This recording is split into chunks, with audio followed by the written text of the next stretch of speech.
visit niyo sa Naga City in the lens of politics? Are you open to forging alliance with Naga City Mayor Lenny Robredo? Alam mo, hindi namin pinag-uusapan yun. Alam mo, I think the mayor will agree with me na serbisyo muna bago politika. The most political thing that we did today, I wore my pink socks. My pink socks in honor of Mayor Lenny.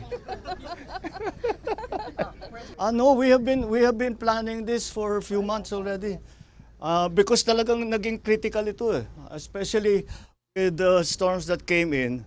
Then I already instructed Sec Vince and Sec Ping to look at the situation here. Because, you know, of course, we know that Bicol is always the pathway of the storms, but the immediate problem that we saw, the change in pattern that we saw, is yung bigat ng bagsak ng ulan. Dati hindi naman ganun karami. You got 700 in one day, 700 centimeters of rain in one day. Ano yung katumbas ng 6 na buwan yun? Lampas po siya sa Ondoy and Yolanda. Yeah, that's very significant, and that's why it became critical. So we did not discuss. Serbisyo muna bago politika. Marami pang kailangan gawin. Marami pa kaming kailangan gawin. So we will get to that. Aabot din tayo doon.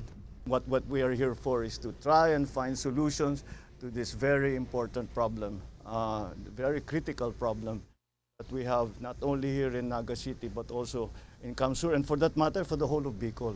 That's what we are concentrating on.